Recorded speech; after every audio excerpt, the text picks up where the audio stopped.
विंता कहाँ है?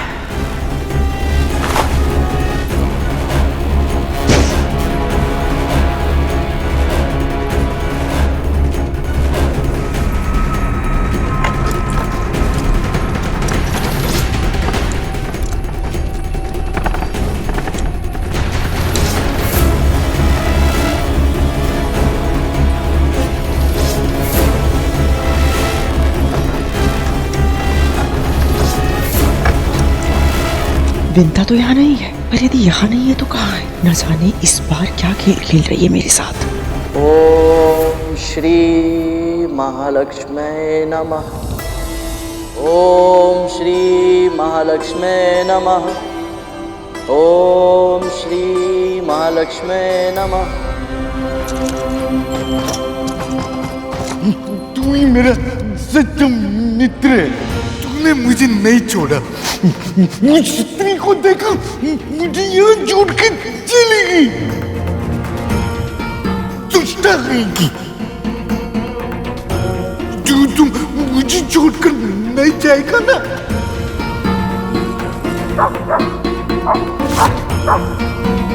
रिश्वान का इस तरह भौंकना, ये हो क्या रहा है मेरे महल में? और ये विंता कहाँ है?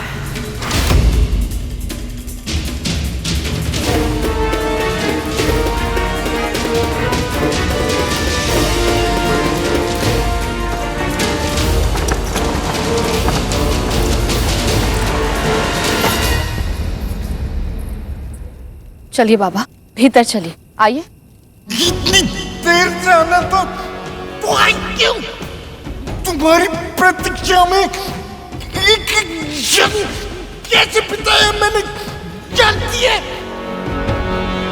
इससे अच्छा तो मुझे मरने के लिए क्या छोड़ देती। शांत हो जाइए बाबा, मुझे क्षमा कर दीजिए। मैं मानती हूँ मुझे देर हो गई, पर अब तो भीतर चलिए।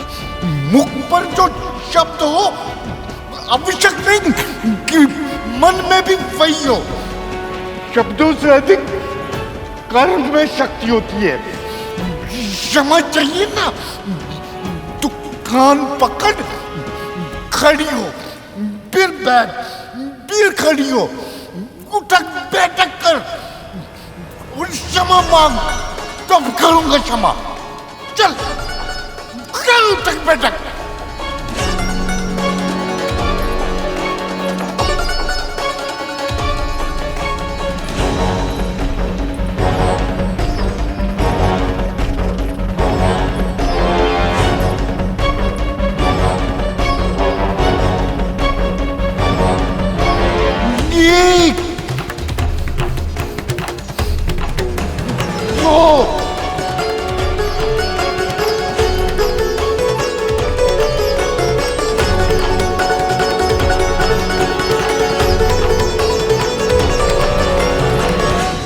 बस कर, अब क्या कल तक उठक बैठक करेगी? उठा मुझे, चल तू भी चल मेरे साथ। तू मेरा मित्र है, चल।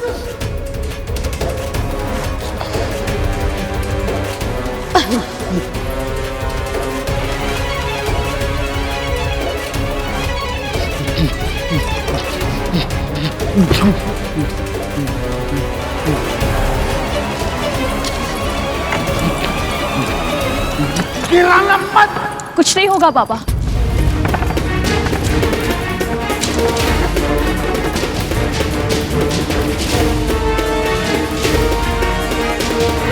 ये दुर्गंध कैसी? कितनी असहाय दुर्गंध है ये, मुझसे सहन नहीं हो रही अब।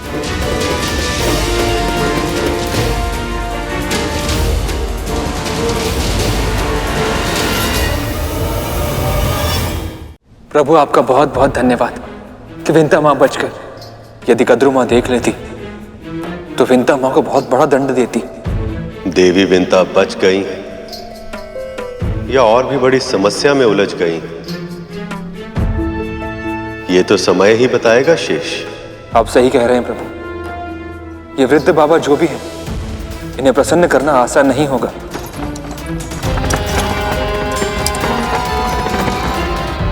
जिस प्रकार विंता माँ के सहारे वो यहां तक आए, लगता नहीं इतनी आसानी से जाएंगे। तन से इतनी भीषण दुर्गंध आ रही, और अकेले भी तो नहीं आए, श्वान को साथ ले आए हैं। इनके अस्तित्व को रहस्य रख पाना विंता माँ के लिए कठिन होगा। इन दोनों प्राणियों को महल के भीतर लाने के लिए वो पहले ही कद्रू माँ से सत्य छुपा चुकी हैं। पता नहीं अब और क्या क्या करना होगा उन्हें। आइए बाबा, संभल कर। वहां वन में मैं ही रंग था और मैं ही राजा था। ये तुम मुझे कहाँ ले आई है? क्षमा कीजिएगा बाबा, वहाँ वन में आपको अकेले छोड़ना उचित नहीं लगा मुझे। मैंने सोचा यहाँ आपकी सेवा और भी अच्छी तरह कर पाऊंगी। कर लेना सेवा, पर मैं बैठूंगा कहाँ? आप आइए यहाँ विराजिए, आइए। मछली मारी गई है तेरी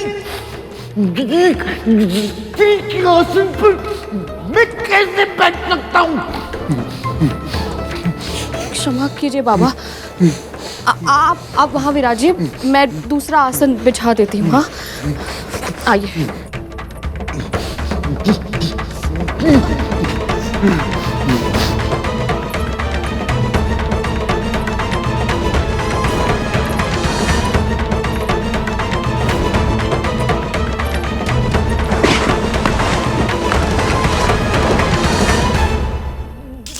कुशल पे नहीं बैठ सकता मैं। चुपेगा मुझे? अंधी है क्या? दिखाई नहीं देता? मैं कुष्ठ रोगी हूँ। कुष्ठ रोगी को कोमल आसन चाहिए होता है। कुछ और दे।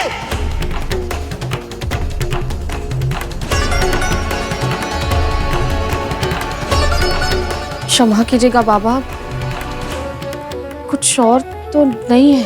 झूठी असत्य भाषण सुना रही है मुझे।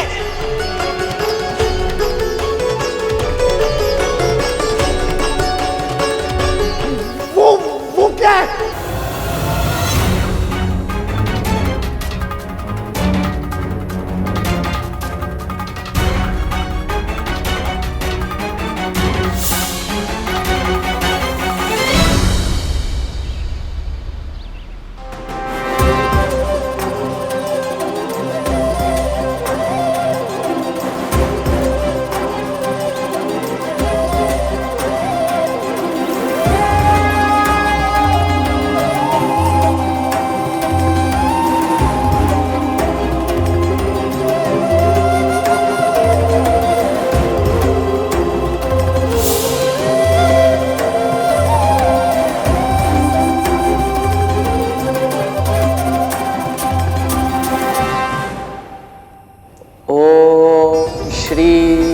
महालक्ष्मी नमः।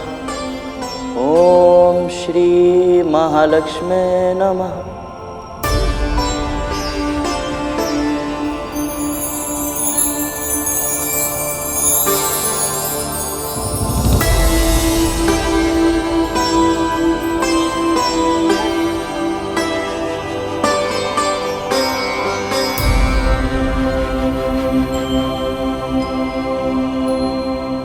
माँ,